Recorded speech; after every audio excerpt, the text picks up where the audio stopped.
I'm a nurse by profession. Currently, I'm working as a medical representative. Part-time model din ako. And then, I'm doing AIM Global part-time din. So, paano ako na-involve sa ganitong business?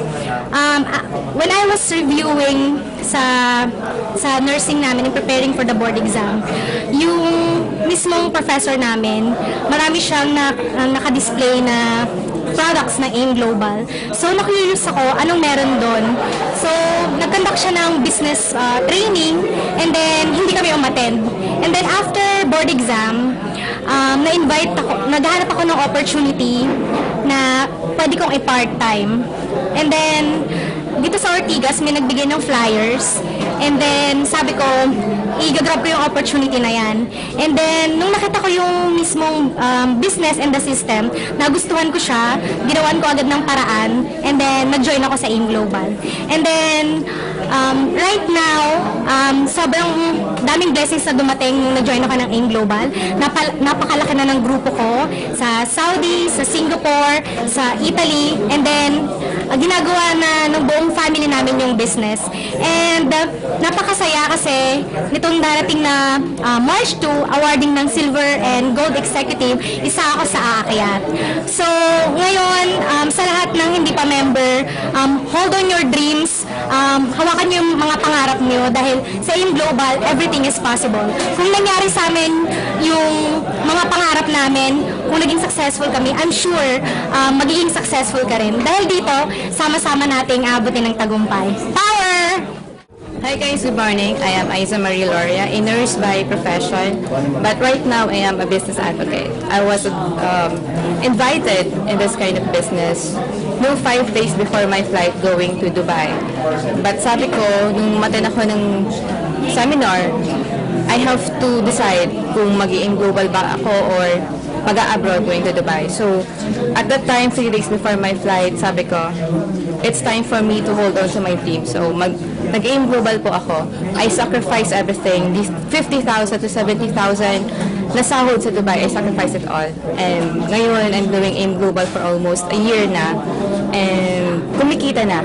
Malaki-laki na yung kita, malaki-laki na yung grupo. Most of my group outside the Philippines. So, mostly international po kami. So, 2 years from now, I am seeing myself na nagbabakasyon outside, travel with the family, then with my siblings, yung sa mama ko, yung papa ko, and then my own family na rin siguro. So, kayo na hindi pa nga member, please advise ko sa inyo, kung nagdududa pa rin kayo, guys, ang dami-dami ng nagiging successful in this kind of business. Please, pagdudahan niyo po ang inyong duda. And then, be courageous enough to face your fears. Kasi pag hindi kayo nagiging courageous, game is over. Kailangan natin maging matatag, kailangan natin maging matapang. That's all. Hello, good morning. I'm Dr. Lori De La Cruz. I'm a doctor by profession. Actually, nag-introduce ako sa product 2 years ago. Meron lang akong medtech sa clinic, bali constipated siya for the past 3 years. So every now and then, may use ako ng gamot for constipation. Then one day, that was in 2011, excited siyang dumating sa clinic, binigay sa akin yung C24/7. Sabi niya sa akin, Doc, ang ganda-ganda nito, try mo. Pwede i-share ko sa'yo. So sabi ko naman, there's nothing wrong kung makikinig ako. So sabi ko, okay, sige ka ko, you can show it to me. So pumunta sa clinic sa akin yung isang nurse and a musician, so inutulo sa akin yung product. So ang nangyari, sabi ko, pagbibigyan ko lang, kaya lang, sobrang ganda ng product. So sabi ko, pwede ko siyang i-try. Baka totoo. So, ginamit ko yung product and yun pala the reason bakit ako umoo. So, 3 days after, mother ko kagad ang nag-benefit doon sa product kasi ang mother ko is a stroke patient. So, ang nangyari, every now and then, magsisissue yung mother ko, susumpungin siya ng stroke. Usually, mga 3 to 5 days bago siya makarecover. When I use the product, ang nangyari, in just a matter of 14 hours, ang mother ko is nakarecover kagad, nakalakad, and ang ganda-ganda ng effects sa kanya. So, ang ginawa ko, instead of using the synthetic vitamins, ang ginawa ko, nagpalit lang ko ng product, which is organic, natural, pinunta ko lahat sa pasyente ko. So, ang nangyari, ang dami ng result na maganda hanggang marami pang tulong ng patients, and di lang pala gano'n. Nakakatulong lang sa patients at the same time, maganda yung nabibigyan sa kanilang opportunity.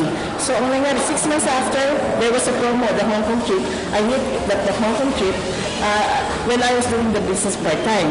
And 1.5 years after, nakakatuwa kasi still I'm doing the business part-time. Again, I hit the Singapore trip, and then imbes na hindi naman sa mag-inspire lang po, yung pinamahit ko po yung car ko, first brand new car ko po sa Global, it's a Orlando Chevrolet 2013 model, and yung highest position po, which is Global Ambassador, nakuha ko rin po, doing this part-time for 1.5 years. Napakaganda po ng product, it's so good, sana i-try din po nyo, at the same time po, and the business opportunity is so good din po. Sana po, makita tayo so I can share it to you someday.